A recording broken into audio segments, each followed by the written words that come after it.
Hello everyone. So complex number की starting हमने कर ली थी। हमने आयोटा को इंट्रोड्यूस कर लिया था। आयोटा के बेस्ड पर कुछ क्वेश्चंस हमने कर लिए थे।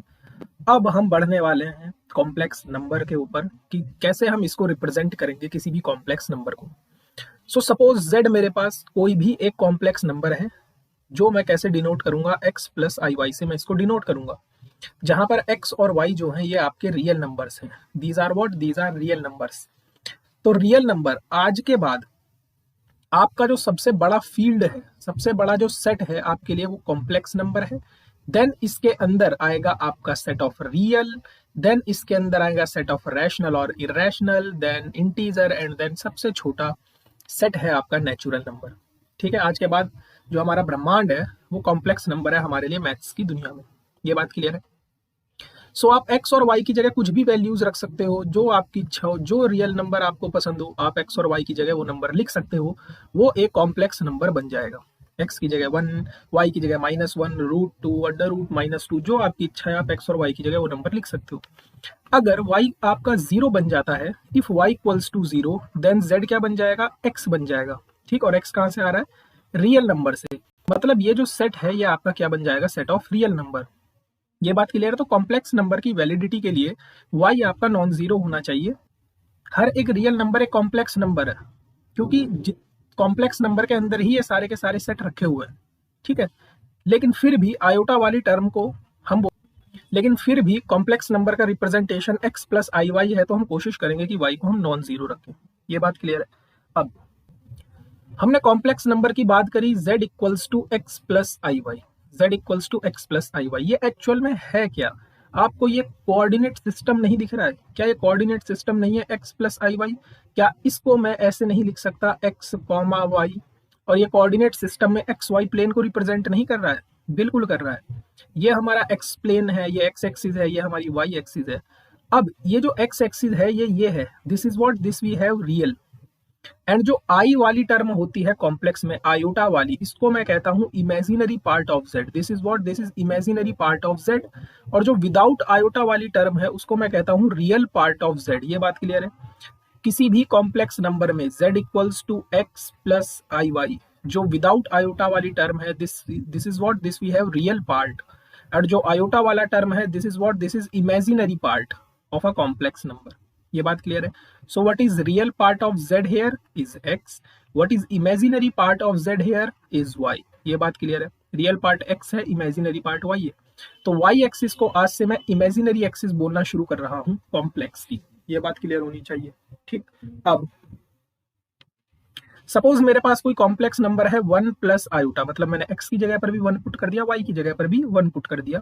सो इसका रिप्रेजेंटेशन कोऑर्डिनेट में कैसा होगा? 1,1, मतलब x एक्सिस में यहाँ पर कहीं पर 1 होगा, y एक्सिस में यहाँ पर 1 होगा। सो इन दोनों का जो ये इंटरसेक्शन पॉइंट है, this is our complex number 1,1, मतलब 1 प्लस आयोटा।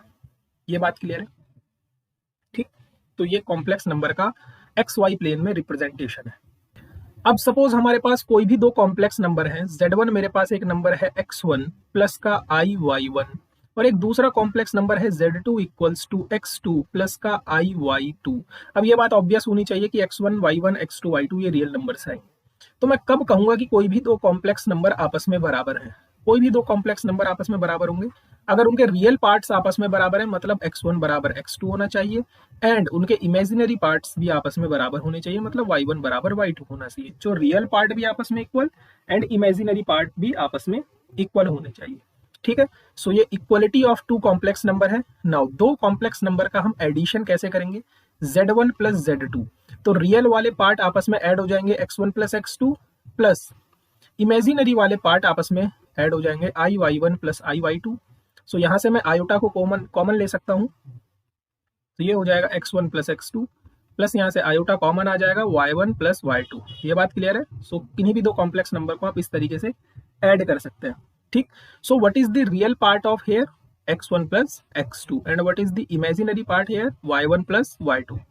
नाउ अब हम करने जा रहे हैं multiplication of two complex number, z1 into z2। दो कॉम्प्लेक्स नंबर का मल्टीप्लीकेशन करने जा रहे हैं। सो x1 प्लस का iy1, इसकी मल्टीप्लाई मैं करवाने वाला हूं x2 प्लस का iy2। ये हम इनकी प्रॉपर्टीज पढ़ रहे हैं, अलजेब्रा पढ़ रहे हैं, कैसे हम ऐड करेंगे, कैसे सब्ट्रैक्ट। तो सेम जैसे आप करते हो, x1 की x2 से multiply, x1 x2 plus x1 की i y2 से मल्टीप्लाई प्लस i y1 की x2 से मल्टीप्लाई प्लस i y1 की i y2 से मल्टीप्लाई। ठीक है, सो ये आपका क्या हो जाएगा, x1 x2। देखो यहाँ पर ध्यान से, i इंटू आई बनेगा आई स्क्वायर, क्या बन जाएगा आई स्क्वायर, और आई स्क्वायर की वैल्यू होती है -1। तो यहाँ से मुझे क्या मिल जाएगा, माइनस का y1 y2 प्लस इससे और इस वाली टर्म से मैं आयोटा को कॉमन ले लूंगा, तो यहाँ मिल जाएगा x1 y2 plus y1 x2। तो ये मेरे पास दो कॉम्प्लेक्स नंबर का मल्टीप्लीकेशन आ चुका है। नाउ लास्ट प्रॉपर्टी हमारी बची है डिवीजन। दो कॉम्प्लेक्स नंबर को हम कैसे डिवाइड करेंगे, this thing is important. So suppose दो कॉम्प्लेक्स नंबर सेम वही हैं, तो z1 अपॉन z2 की वैल्यू कितनी आएगी, z1 z2 इनवर्स। नाउ यहाँ पर मैंने इनवर्स को इंट्रोड्यूस किया है, तो मैं फाइंड आउट करना चाहता हूँ किसी भी कॉम्प्लेक्स नंबर का मैं इनवर्स कैसे फाइंड आउट करूंगा। ठीक है, z2 ऊपर जाके पावर नेगेटिव दे देगा, इसको मैं बोलूंगा z2 का इनवर्स, या किसी भी कॉम्प्लेक्स नंबर का इनवर्स। तो सपोज मेरे पास कोई भी कॉम्प्लेक्स नंबर है z1, x1 प्लस का i y1, and what we want to find the inverse of z inverse मुझे फाइंड आउट करना है। नाउ z इनवर्स का मतलब क्या है, z इनवर्स का मतलब है 1 अपॉन z। 1 अपॉन z का मतलब क्या हो गया, 1 upon x plus i Y. तो मैं क्या करने वाला हूँ यहाँ पर, रैशनलाइज्ड करने वाला हूँ, साइन चेंज करके डिनोमिनेटर एंड न्यूमरेटर में मल्टीप्लाई करवाने वाला हूँ। तो ऊपर क्या मिल जाएगा, x माइनस आई वाई, और नीचे फॉर्मूला दिख रहा है आपको a plus b into a minus b. तो ये क्या बन जाएगा, a square minus b square. ये बात क्लियर है। सो आपको क्या गिवन हो गया, x minus i y upon x square minus का i square and y square, और मुझे पता है आई स्क्वायर की वैल्यू -1 होती है। So x minus i y upon x square plus y square. अब यहां से बहुत इंपॉर्टेंट चीज मिलने वाली है, x upon x square plus y square minus का iota y upon x square plus y square. ये बात क्लियर है, ये क्या है, ये z इनवर्स है। तो इतना हिस्सा तो विदाउट आयोटा वाला टर्म है, this is what, this is real part of z inverse, और ये आयोटा वाला पार्ट है विद नेगेटिव साइन, तो ये क्या है, imaginary part of z inverse. तो ये आपको याद रखना है, किसी भी कॉम्प्लेक्स नंबर का इनवर्स जब मैं फाइंड आउट करने जाऊंगा, so real part upon x square plus y square and imaginary part upon x square plus y square.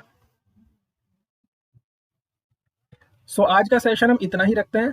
Hope you like this video, thank you so much, जय हिंद।